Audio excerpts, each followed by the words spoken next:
we ended up closing 154 transactions with 86.2 million from YouTube. And that was really just from staying consistent. Of course, I'm always looking at videos and trying to think, how can I improve? How can I do better?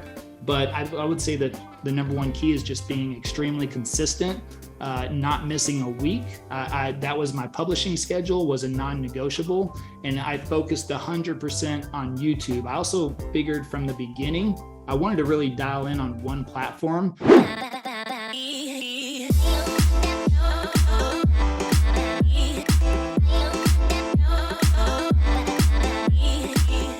The management and transparency is what's very important. So once you submit a referral, you're going to have your own Home Advantage account, and it's going to tell you where everything sits. So if you have 10 referrals that you've sent into the network, it's going to give you all 10 referrals. It's going to tell you every milestone that that client is sitting in, whether they're touring homes, whether they're in escrow. And you now can manage through the Home Advantage application as far as what your pipeline looks like for the referrals that you've sent. And so it's pretty sophisticated, and it's all click of a button, guys. What's happening with your local market? How's it going? Man, right now we're heating up again. I mean, we're seeing multiple offers and overbidding. I mean, it's like last year this time. Yep, exactly. So I think what we're seeing is just, people are like, yeah, you know what, interest rates, it is what it is. Let's get back out there. Let's get back out there and buy a house, And so we're not getting really pushback. We're seeing people willing to do that. And we're seeing multiple offers, and we're seeing overbidding. We don't typically lose deals. I believe our team is some of the best negotiators. I mean, last year we won deals left and right when there was like 30 offers on the table. Because my business partner, Travis, he's like master negotiator. He knows how to work over some listing agents. So, we just don't lose deals that often. And he lost a deal by getting overbid 20,000 like last week, and normally that just never happens. He's like, I got outbid $20,000. Nice. So it's heating back up. Yeah. All right, cool. Well, welcome, LabCoatAgents. I think we are officially live. Levi and I were just talking shop behind the scenes, a couple of real estate dudes trying to figure out what direction this whole thing is headed. But excited to talk with you, Levi. Levi's the CEO and co-founder of Passive Prospecting, and we're going to talk about YouTube for real estate agents. And I'm going to come right at you guys and just tell you, he blew my mind as soon as I got to be on the call with them. I think they did about 100 million last year. 86 million of that was from YouTube. If your mind's not blown on that number, I don't know what to tell you. But mine is absolutely blown from that number. And man, let's just go. How do you do 86 million using YouTube, Levi? Welcome, by the way. No, thank you. I'm so anxious to dive right into this topic that we'll just go at it. But welcome, and how do you do that? Thank you, Jason. I appreciate that. No, happy to be here. Yeah, I mean, love LabCoatAgents, everything y'all do. So this is a huge honor for myself. And it's eating the elephant one bite at a time is what it is. I started the channel December 5th of 2020. So that's whenever I really got into real estate. I had a financial services business that I had been building over the last 5 years, very successful. But the problem was I worked with teachers on their retirement planning. So in 2020, when the world shut down, my business shut down because I actually went to schools and worked with teachers. The other thing about that was I worked 8 months of the year because I had a teacher schedule, but I had like 5 times the teacher's income. So my whole world, and I was traveling. So I went to 24 countries inside of 3 years. So I was living my best life, like working 8 months a year, traveling the world. And then, everything shuts down. So that's where I had to pivot. And I've had a lot of real friends in real estate for a long time. And respectfully, I never really wanted to be a real estate agent. I always thought that they were like the person handing out cards at Starbucks and make sure you call me when you buy or sell a home. That was just, my perception. But I have, I know a lot of people very successful in the field. And so they've always been in my ear about getting into real estate. And so over 2020, that's where I was looking at that. And I just said, if I'm going to make this pivot into there, I want to attract business. I didn't want to go out and do it the traditional methods. I know they work, and I know a lot of people that have been very successful at doing that. I was just at a point in my life where I didn't really want to, I had to start over, but I didn't really want to start over. So I was like, well, how do you do that without starting over? So I was just looking for ways, researching everything I could to figure out, is there a way to attract business? I figured that would be through social media, but I wasn't really a social media person. I never built up any presence on there. I never tried to do business. I was a face-to-face, belly-to-belly type of guy, but I knew that wasn't going to work either because we were still in the midst of 2020, and even meeting people was kind of in question at that time. So I just started researching, and YouTube was actually my last choice. But I thought, you know what? What I figured out was, like, YouTube's a search engine versus a social platform. So I didn't know anything about being a good real estate agent, but I know everything about Dallas. I know I've been here for 20 plus years. So I thought, okay, well, if I could actually create content around information that people are searching for about Dallas versus, the real estate process or VA loans or, FHA loans, which I could easily read that stuff and regurgitate it, but it just didn't feel authentic to me because I hadn't done it yet. I hadn't really, I hadn't gone through the process. So I thought, let me try to just make videos about Dallas and see if I can attract that business. And so December 5th, 2020, released the first video, did not get a single deal until about 90 days in. And then April of 2021 closed the first 2 transactions. And then from there, it went from 2 in April to 3 the next month, then to 5, then to 7, then to 9. And it just became a compound effect. And that's the most important thing, in my opinion, about video, is the compound effect, at least on YouTube. I think it's difficult to compound. You can definitely go viral on the other platforms, and not to take anything away from them. I know they can be powerful too, but YouTube has a true compound effect where your content can gain momentum and continually get views and be found through search. We've got a video right now, still 2 years later, that I made, that is still topping the charts for our channel at least. And so it was really just that process of staying consistent, creating that content. And then, all the initial videos that I created just start to catch up and gain more viewership. So we've never been really anything, I've never gone viral or anything like that. It's just a matter of consistent publishing of content and asking, asking for the business in the videos. Throughout the videos, it's not like it's a direct sales pitch, but it's simply like saying, hey, if you're thinking about making a move to Dallas, reach out, give us a call. Just something simple like that. I don't have to go into accolades or credentials or everything I've done or how long I've been a real estate agent. And so from the beginning, because I knew Dallas so well, because, living here, I've been through the ins and outs of all the neighborhoods and eaten at every place and, hung out and lived here and there. That's what I talked about and started to help people understand Dallas as a city versus, trying to be a real estate agent, really is what it came down to.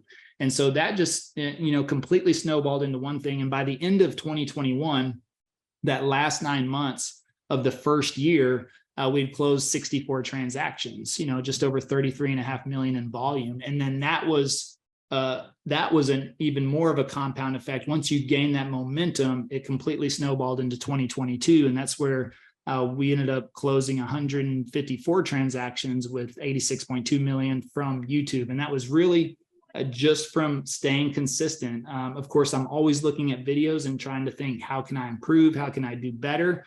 But I would say that the number one key is just being extremely consistent, not missing a week. That was my publishing schedule, was a non-negotiable, and I focused 100% on YouTube. I also figured from the beginning, I wanted to really dial in on one platform.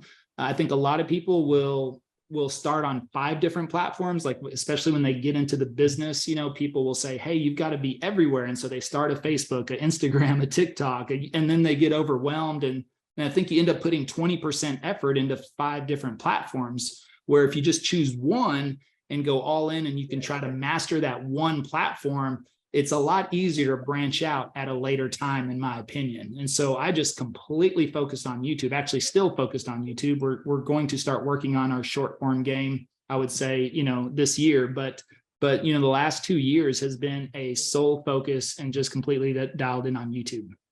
All right. So if you're sitting out there and you're like me, first of all, throw your questions in the chat and we'll try and get to them if we can. Man, this doesn't even seem fair. Levi, I've been in the business of 20 years. We did about 150 million or so last year. And it took me 18 years to build up to that. And you ripped this through in 2 years. Were you surprised by that, or was it part of your plan from the jump? Like, this came fast. We're talking December 5th, 2020, you kick it off. And here we are, less than 3 years, 2.5 years in.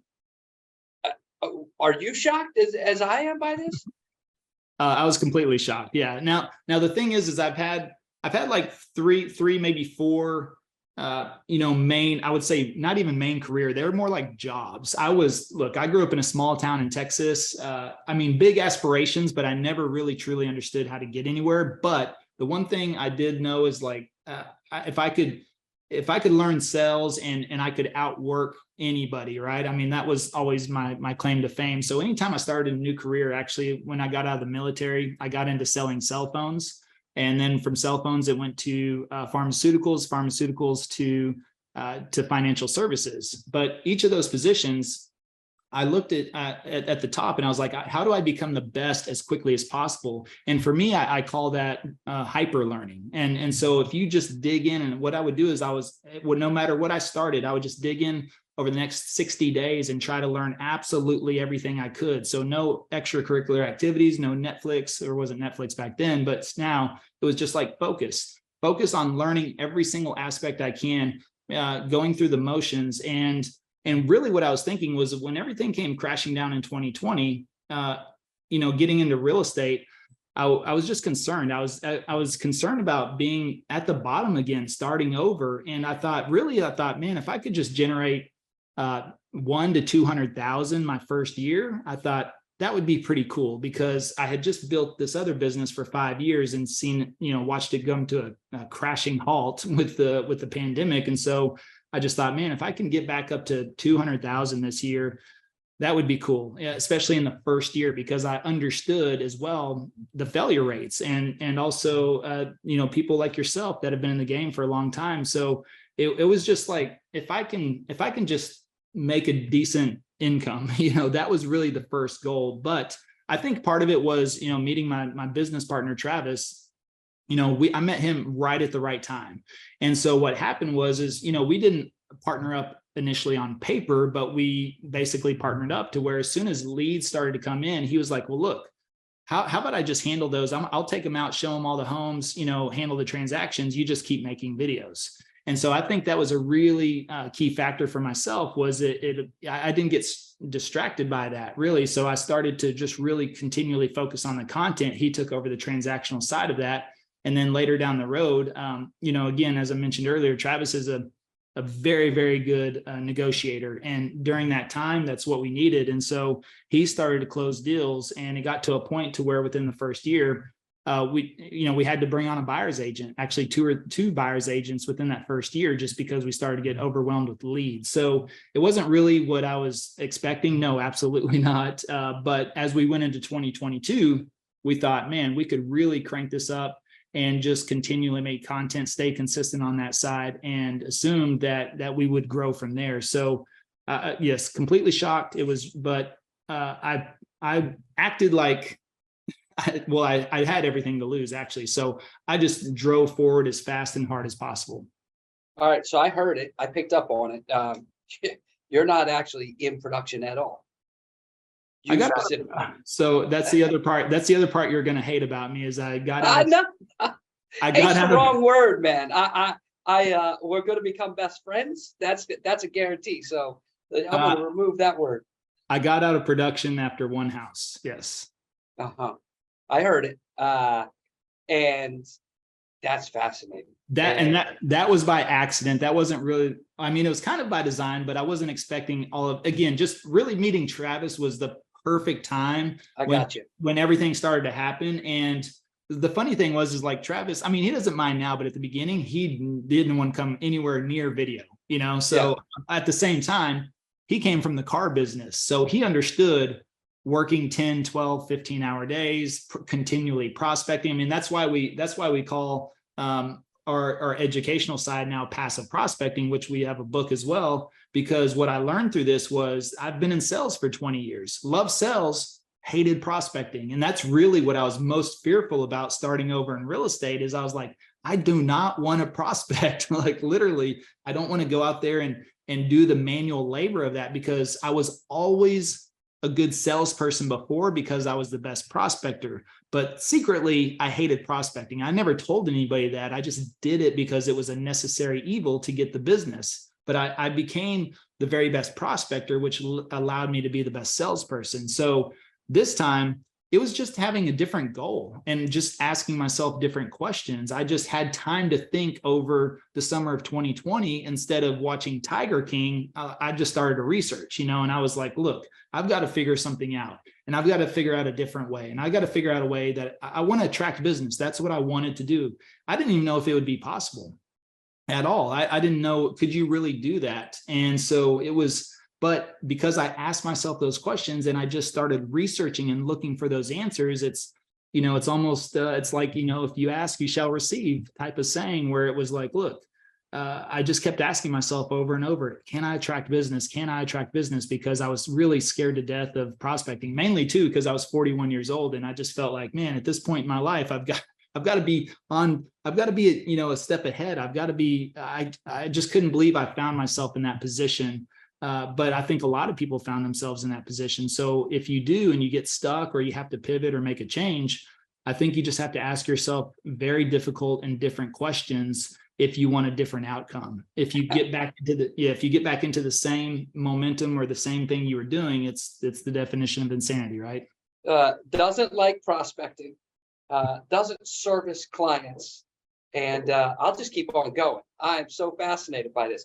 So I know that you are working. So I got a couple questions we'll unpack them here.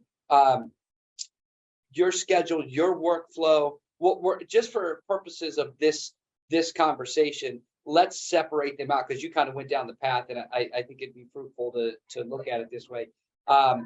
We'll keep the servicing of the leads conversation over here, and that's your partner. What's his name again? Travis. Travis. Travis is working his tail off. I already know that. But you tell me what your schedule looks like, how you're keeping up with this, and how frequently are you posting? Help me. Yeah. So, I mean, YouTube, I think that's what I love about YouTube. I mean, I think 2 to 3 times a week is really ideal. And also you're going to grow with the amount of content you publish. So if you want to grow faster, you should probably publish 3 times a week. If you want to grow mid-range, maybe twice a week. If you want to grow slower, probably once a week. Now, the thing is that I believe video is the true 4-hour work week. Everybody loves the concept of the 4-hour work week, but then they'll say, well, I don't have time to make video. And I'm going, well, if you don't have time to make video, that's exactly why you should make video. The video is the best leverage of your time that you could put your investment in of anything, because I maybe spend less than 2 hours a week, if that, maybe sometimes 2 hours every other week recording content. It's really not that difficult. I'm at a proficiency level now. I wasn't at the beginning. I can do pretty much anything in one take. And if I screw up, I simply just reset and I just keep going, and because I know the editing process, I know it's going to get chopped out. I know things are going to get cleaned up.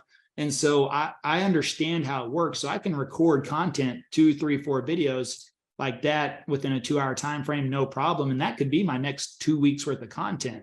So that's what I do love about YouTube, because it's less posting, in my opinion. I think the short form platforms, again, I know people have made, have built businesses on there.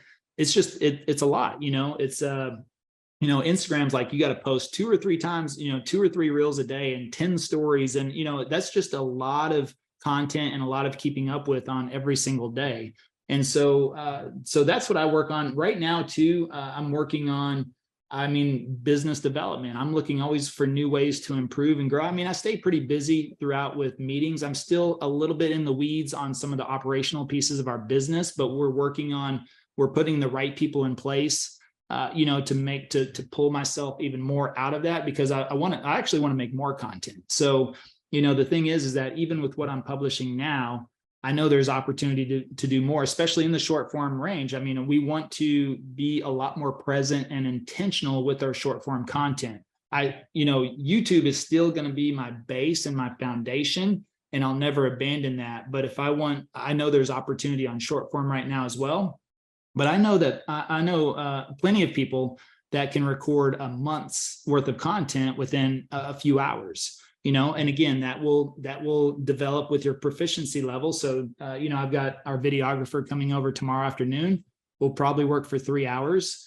And the goal is to film one reel under 3 minutes. So if you want to do a short form piece of content, just understand, okay, here's my goal. So if you think about that, if you want to do 30 reels for a whole month, you want to post for a month, that gives you about 90 minutes, give or take. You could do that. Think about that. Investing an hour and a half of your time to get all your short form content. And whenever I say 3 minutes, that means if you started out, you need to know your hook and you need to know what you're going to say. But if you mess up, just reset and know that all that's going to get fixed in the editing process. A lot of people will say something and they're like, okay, all right, I've got to start over. And then they'll say something again. They're like, oh, wait, okay, hold on. Let me start over. And if you're by yourself, that's very difficult to gauge and process that, right? And if you're with somebody else, then you've got to have that person has to be very, cognizant of what you're doing as well. So, if you leave off somewhere where you can pick up, but the goal should be film a reel in less than 3 minutes, which means that gives you 2 minutes of screw ups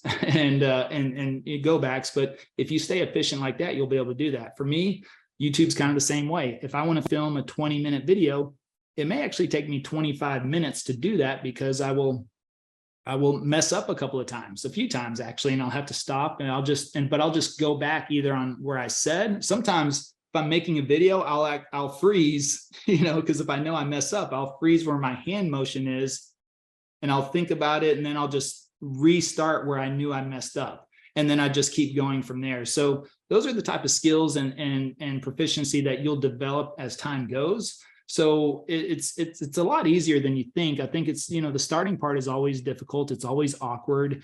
And that's where a lot of people will get in their own head and abandon ship as soon as things are a little bit out of whack. But once you work through that and you understand what your goals and what you're working towards, it'll be a lot easier to work through that process. Man, okay. So how are you viewing the short form are you viewing the short form as driving back to your YouTube or your web page? Are you linking it like that? Or earlier you had them separated. Now you're seeing an opportunity in short form. So walk me through how you're thinking about the connection, or is there not one? Well, it depends on who your audience is, right? So now YouTube just released a few new features on short form. I tested short form with YouTube about a year and a half ago, whenever they first came out with it. I didn't really like what I saw, so I kind of backed off short form on YouTube. But now they've made short form where it's searchable. So what's interesting is a lot of those shorts I made a year and a half ago are starting to resurface and gain a lot of views because they're searchable. So when people search, those shorts can pop up in search queues, which is very powerful. That gives the short an evergreen effect versus whenever I was testing them a year and a half ago, they would go viral, or I'd say mini viral for 1 hour and then just completely die off, literally like 0 views after that. So there would be this huge spike and then die off. Well, now they're searchable. Now you can actually cut shorts directly from your long form videos. And those will be linked to the long form videos. So if you do that, there's now a clickable link inside of the short. So if somebody's on there and they like that short, they can just do a simple click and it'll take them to the long form content. So that could be powerful in linking it there as well. And so, or you can just create shorts on their own, for YouTube. So in the YouTube space, that's where I would experiment with it. I don't know if, for me, it's always been about conversion though. That was my only goal of the channel starting out was, can I make the phone ring, period. That's all I was concerned about. I wasn't concerned about views, subscribers, vanity metrics, none of that. Now views, of course, give you more opportunity for phone calls, but we got our first phone call with only 48 subscribers on the channel. That was it. And a handful of videos. That person did not care how long I'd been in business, actually didn't even ask it. Didn't ask how many transactions I had done, didn't ask what brokerage I was with. They said they found value in the content. So because I was an expert on Dallas, not an expert real estate agent, they assumed I was an expert real estate agent because I talked so well about Dallas. So, and I just was like a friend showing them around town. So that's what they liked about it. They could care less if I had ever written a contract before. So that's the That's fascinating. That's fascinating as well. In what I'm hearing, and I already know it, but I think everybody out there listening knows it as well. The marketing game has changed. No one asked how many homes he sold. No one asked how many transactions he did. By the way, I heard how many you serviced before you took yourself out of production. That's not it. The marketing game is, Dallas. Yeah. And that is fascinating to me. What are some where are you going next? Where do you take this thing next? You got really good really fast. What happens for you next? I heard shorts. I got that short form. Are you going to different markets? Are you coaching? What are you doing? Well, I mean, based on the brokerage we're with, I don't see us like expanding teams to other cities, at least physically. I know that comes with a lot of logistics and overhead and things like that. And I think we have a unique advantage where we don't really have to worry about that. I haven't got into paid coaching. I do a lot of live trainings for free every week, actually, that people can jump on. I do a Clubhouse/live podcast call live every Tuesday. I get on YouTube lives every Wednesday. People can submit channels. I'll review them and coach them through that. So I do a lot of that at no charge. We do have what we call the master class, of course, where I break everything down, how we did that and how agents can do that in their market. And so we have built that out, and that's the educational side. I would say that is growing tremendously for us right now. And so that's where a lot of my focus is. And then we also developed an editing agency from that too, because a lot of agents would go through the training and they would say, hey, I need to find an editor. I need to find somebody that can do all this for me. And they would get stuck. And so that's where we've grown into that now too, where we've got, a full-blown agency to help out. And we just kind of did that out of necessity and really to continually help people. So that wasn't really a part of the plan or the goal either, but the opportunities have come from there. And then of course, this has allowed me to, share the stage with guys like you and across the country. And so that's been a huge opportunity. I mean, I've been featured in a lot of places. And we just came out with our book as well, which has been already hit Amazon bestseller #1 in 3 different categories, and still holding pretty strong in the social media for business category. So that's pretty cool. And that's something that I've always wanted to write a book. I just never felt like I always wanted to write a thick book, I could write a 20, 30, 40 page ebook all day long, but I was like, no, I want to write a thick book, and so that was the goal. And this time I felt like I had enough information and knew quite a bit to be able to do that. And it came out very nice and thick, actually. So. Oh man. Well, congratulations on that. I know writing a book's a big deal. That's kind of cool. You want to have some fun? I like to do things, throw people for a little bit of loop. Why don't you coach me? I'm going to record a reel right now. Okay. And you coach me through, and we see how we do with it, and we'll just have some fun. So I'm going to get started on this reel right now. We are live on Facebook. I'm with Levi Lascsak, and the dude closed $86 million from YouTube. He's right there. We are live right now. I don't know how to close that many deals using YouTube, but he does, and he's about to become my new best friend. And by the way, if you haven't watched this session on LabCoatAgents, you should do so. It's one of the most impactful I've ever seen. Levi, you're the man. We're not leaving yet, but how'd my reel go? Oh, is that the reel? That was it. I just recorded it. Okay, cool. Well, then you need another. You need 2 hooks at least, maybe 3 hooks. Okay. So that way, that's an easy way to triple your output. So if you think about what you wanted to record, first you want to think about your subject. What do I want to record the short form piece of content about? Then develop 3 hooks. And then now you have 3 different reels.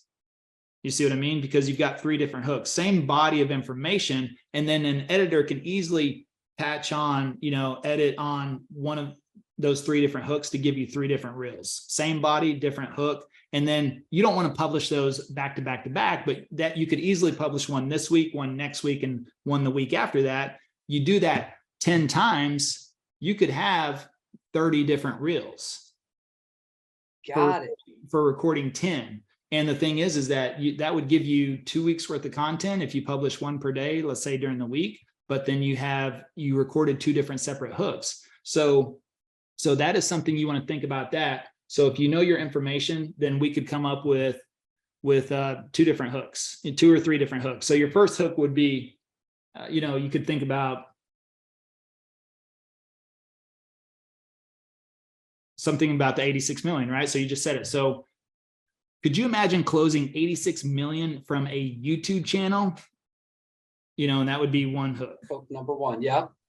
Or then you could say, have you wanted to break into social media, but you weren't really sure which platform would work for you? Well, what if you could close 86 million from YouTube? Would that be of interest? Here's how an agent I just interviewed did that, So then that could be your second hook. And then a third hook would be something along the lines as well. What if you could get out of production after one house? Well, the agent I just interviewed did just that. And here's how, and so something like that. You see what I mean? And then I don't see what you mean. I'm actually going to take what we just did in 30 seconds and I'm going to produce that type of content based upon that. So that's awesome, dude. I love the way that you think about it. I love the way that you share. You're just humble and you're just doing. And that's very, very refreshing. What should I be asking that I'm just not? What do I need to know from you right now? Well, I mean, the thing is there's no, I mean, you have to put in the work. I mean, that goes with anything. Things have, and I'll tell you what helped us survive, especially during this market shift when everything, kind of shifted at the last half of last year and, interest rates were up and down and going crazy, was the fact that we stayed consistent on the channel, because here is my outlook on that. You log on to YouTube right now, almost every thumbnail has fire on it. It has, the houses burning down, houses sinking in the ocean. And I just wonder, I wonder if they're really doing business from that, or is the goal to get views, or is it to get business? So what I decided to do during this whole time was just stay positive now I may throw some fire on my thumbnail to be a little catchy because I do want to get some clicks, but whenever I get into the information, I'm going to talk about things that are happening. Now, I'm also fortunate to be in Dallas where we're pretty consistent. Economy is doing extremely well. We're a top relocation state. Now, I don't want that to discourage anybody, because also I've helped someone in a little town like Northwest Georgia, where every town has like 20,000 people. And the same thing, the guy just started making YouTube videos. That was it. He was a nurse, no sales experience, no real estate experience, but got burnt out during 2020 as well. And just started making some YouTube videos. And he doesn't do the volume we do, but he's also got 4 kids and he likes spending time with his family. So every time the phone rings, a couple of times a week, he's got a client that he can work with, and closing 1 or 2 clients a month for him is just fine, because he's not trying to do 30 a month like we are. So the thing is massive. That's massive for most agents. 1 to 2 deals a month is a big deal. 1 deal a month from YouTube is a big deal. 6 deals a year from YouTube is a big deal, in all fairness. Because I think a lot of times in this industry, folks will watch this and listen to it, and then automatically they start comparing and contrasting. And let's be honest, I may not be able to do what Levi does. It's just the fact. But maybe I could do a small percentage. Maybe I do 25 million from YouTube. I'll take that too. What would be worth it to you? Yeah, absolutely. To invest a couple of hours. I love that you mentioned fire. Raul's on here, and he put fire in the comments and the chat. So thank you, Raul, for being spot on with that. That's good stuff. Somebody's asking about their one-man operation. Talk me through your staff. Specifically for the video side, it's a whole nother show here when we get into the operations of the transactional side but the staff on the video side, what that looks like. Yeah, I mean, I started as one person. Now, again, I did meet Travis at the right time, but what I was prepared to do was I did work that first transaction. I was willing to do that, but also I was looking for referral agents. So I wasn't thinking in a team mentality at that time. Again, this was all new to me. So I was just like, well, I knew about referral agents. I knew I could pass on a deal. And so I had a couple of friends, right, that were real estate agents. So that was going to be what I was planning to do. So if you're a solo operation, number one thing is that you have to block out time to record your content. It has to become a non-negotiable. If you want to block out Tuesday afternoons and give yourself 2 or 3 hours, you should do that. Now, here's the thing.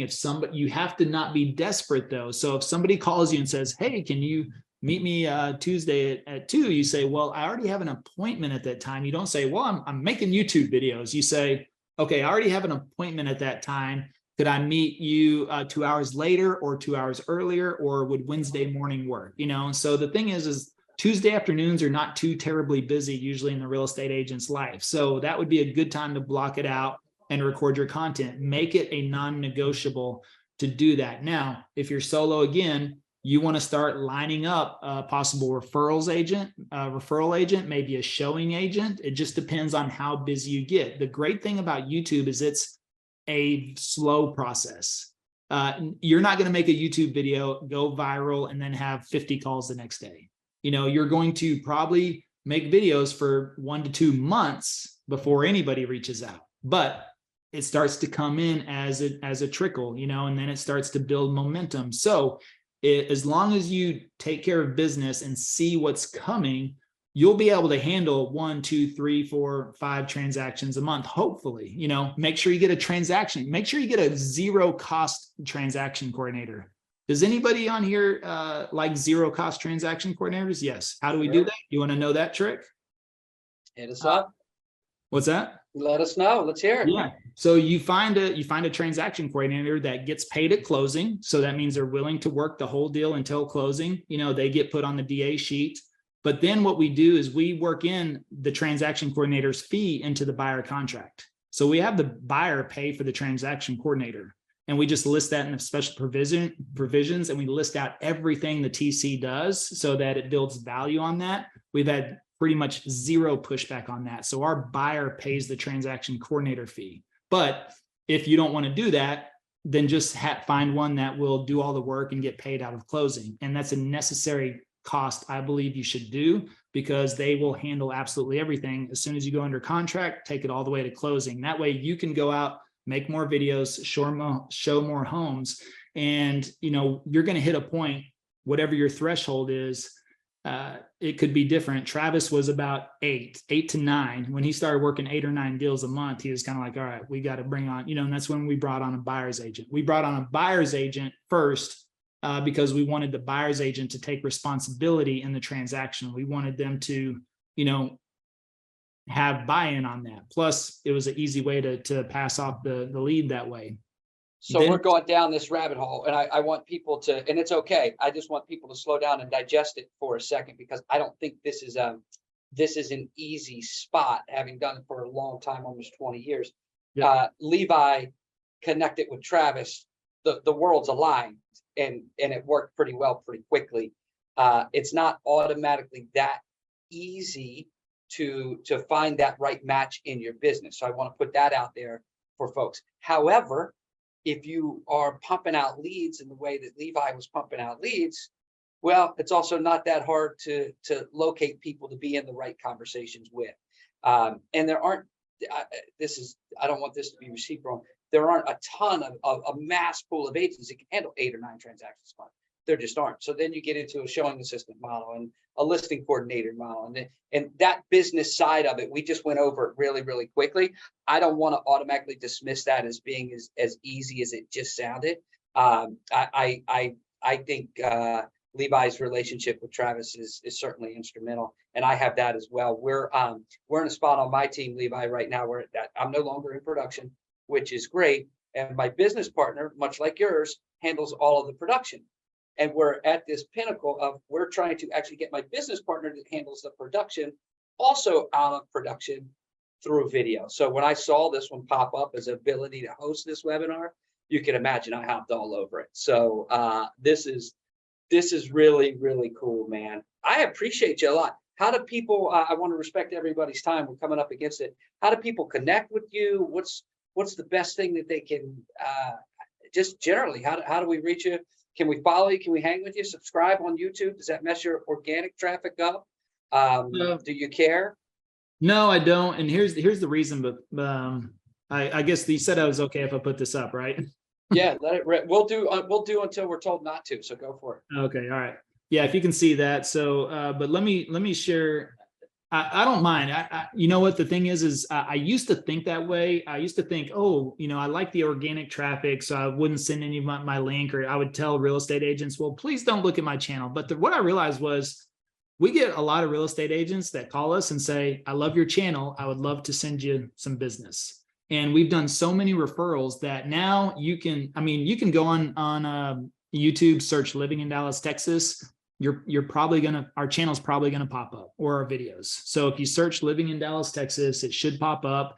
I'd be happy for any agent on here to subscribe and check it out. If you want to study everything we've done, you can get a really good idea just by looking at our channel. I actually had one of our clients who became a client, but I didn't know she first was told about our channel, went to our channel, studied every single thing about it, and then just modeled it for her city. Now she doesn't live in Dallas; she lives in North Carolina. But she was like, "Look, I can look at the channel and get a pretty good idea." But then she was like, "I know I'm not getting the full picture." And so that's why she reached out and wanted to get involved in the program, and so that way she could get the full picture. And she just had a baby, and she told me this sustained her through her pregnancy. This was the cool thing about it, is she was able to build up enough video content that she actually cracked a rib, and that took her out a month before she was planning to, go on official leave for her baby. So that's the other great thing, is because she had built up the video content when she got taken out a month earlier by circumstance, her videos kept playing, kept getting watched, and she was able to refer business out during those couple of months that she had to be at home resting, and was able to sustain her income in her business, through YouTube. And that's how powerful it was. And she was happy as a clam about that. So yeah, you can. And the thing is again, this will grow as you build it. It's going to be a slow grow. So as long as you take the right steps, I know we kind of covered a lot of high level stuff, especially on starting a team. Just be mindful of that. You can figure it out as you go, and you've got great people, like Jason on here. If you're a part of this community, I'm sure you can rely. The guy's got a team, right? You're closing deals, you're doing a lot of production, so you understand scaling as well. It's really that simple to say, okay, I've reached a point, what do I do? Somebody's going to say, look, do you want a referral agent? Do you want a buyer's agent? Or do you want a showing agent? Where are you at? And kind of go from there. But you can scale this accordingly with the business. And if you're going to head in that direction, then just be mindful of that and start to put the right things in place. Man, I love it. One of my favorite things about you, and just so you guys know, listening, I didn't know Levi before this interview, but you know how you can pick up on somebody's energy and they're just good people? Levi's just a good dude, and he's willing to share stuff. Our industry needs more Levi's out there, because it needs it, man. A lot of agents need this, and we need a surge in our business. And I know I'm one of them. We had a tough Q4, a tough Q1, and here you are just giving away your game plan, and it's pretty cool, man. So that's my long-winded way of saying thank you. I'm super grateful for your time. And I think everybody should watch this one 2 or 3 times, because there's so many nuggets in here that I want to watch it 2 or 3 times myself. So we're going to jump off. Jake, you can let us go here. I hope you guys connect with Levi. Feel free to connect with myself as well. And then Levi, hang for a second. I got a couple of questions for you, and we're going to jump off. But thank you guys for watching. Yeah, thanks for having me.